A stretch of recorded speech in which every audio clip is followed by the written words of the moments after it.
La carta de Pablo a los Colosenses fue escrita durante una de las muchas prisiones de Pablo por anunciar a Jesús como el Señor resucitado. Y la carta está dirigida a un grupo de personas que Pablo nunca había conocido, que formaban una comunidad de iglesias que él no inició. Esta iglesia en Colosas fue iniciada por un colaborador de Pablo llamado Epafras, quien era de esa ciudad.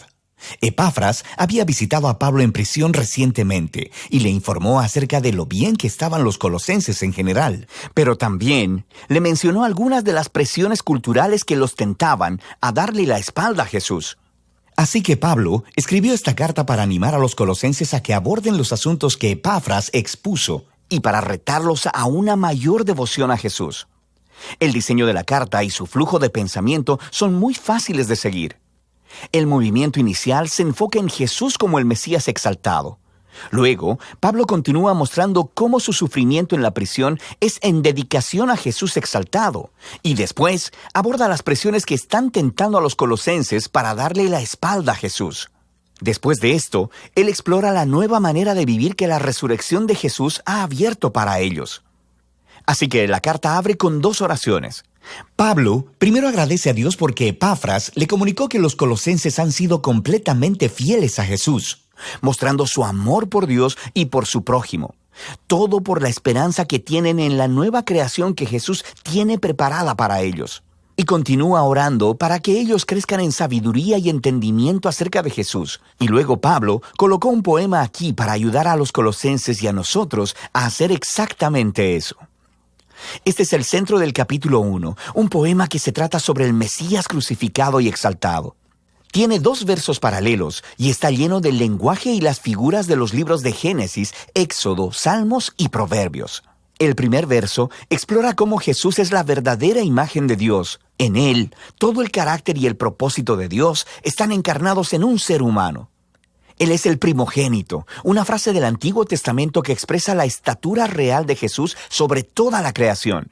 Él comparte su identidad misma con el único Dios verdadero y creador, y a través de él toda la realidad ha sido creada, todos los poderes y autoridades, espirituales y humanas. Es en Jesús el Mesías que descubrimos al mismísimo autor y rey de la creación. Así que en el segundo verso descubrimos que Él es también el que está produciendo una nueva creación. Él es la cabeza de un nuevo cuerpo, lo que se refiere al pueblo de Jesús, la nueva humanidad de la cual su resurrección misma es un prototipo. En Él mora la presencia gloriosa de Dios manifestada en el templo. Así que es a través de la muerte y resurrección de Jesús que Dios ha reconciliado consigo mismo a la humanidad, a todos los poderes espirituales, a toda la creación. Este es un poema asombroso y Pablo continuará refiriéndose a él en el desarrollo de la carta.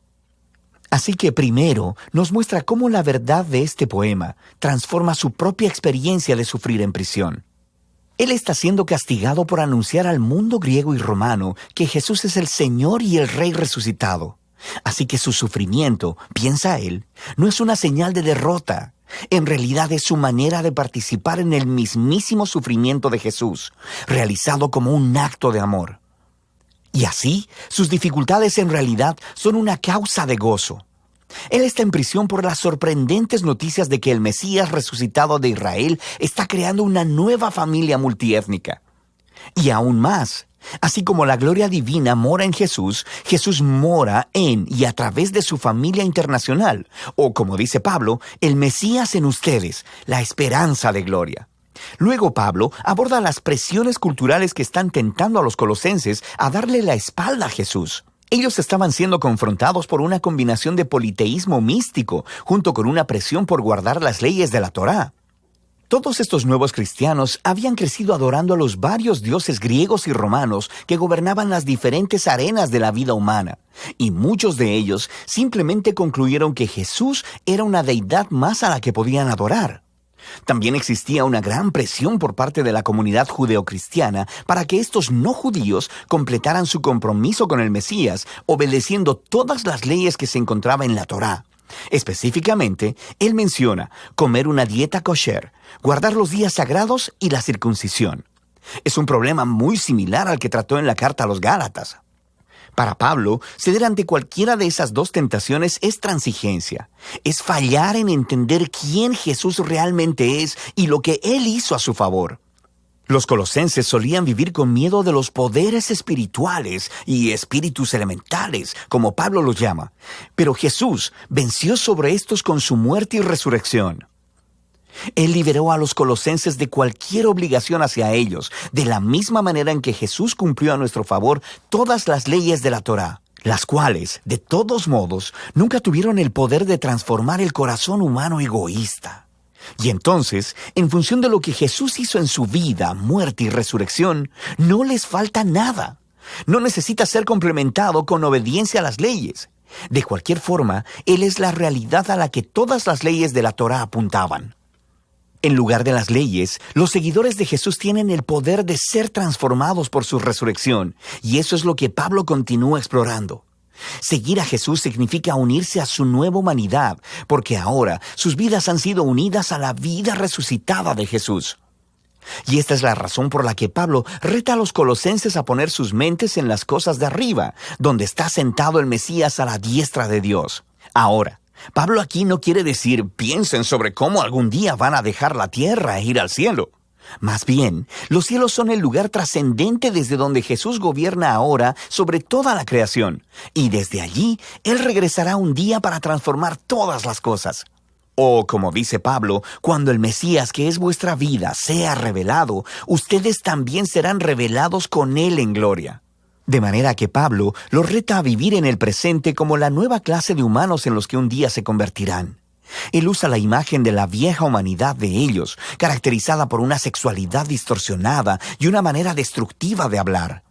Para los cristianos, esa humanidad murió con Jesús y ha sido reemplazada por la humanidad nueva de Jesús, la cual se caracteriza por la misericordia y la generosidad, por el perdón y el amor.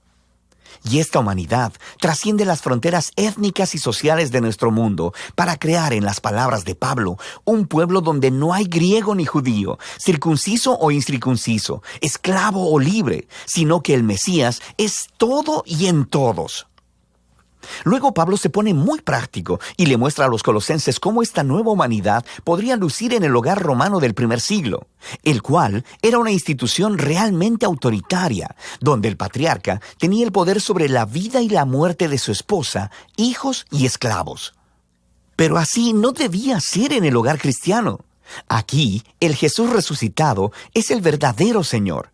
Así que en el Señor, la esposa le permite a su esposo hacerse responsable de ella, y el esposo está sujeto a Jesús al amar a su esposa y poner el bienestar de ella delante del suyo.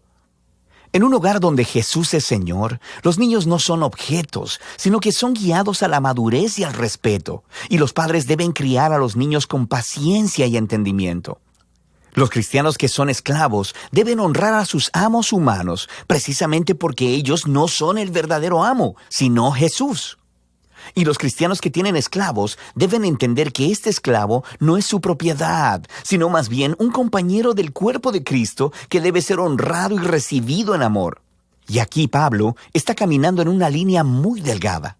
Él está moldeando la institución romana más básica alrededor de Jesús, quien gobierna el mundo con su amor sacrificial.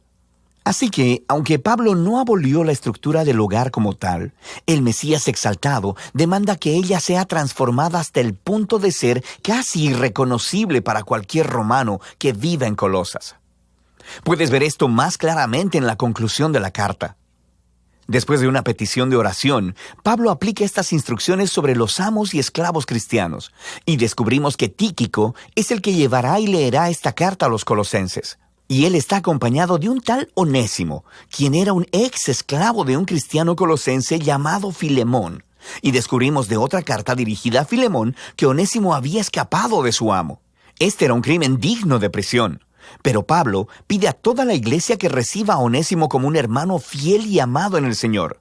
Y luego, en la carta a Filemón, Pablo dice que él debe recibir a Onésimo ya no como un esclavo, sino como a un hermano.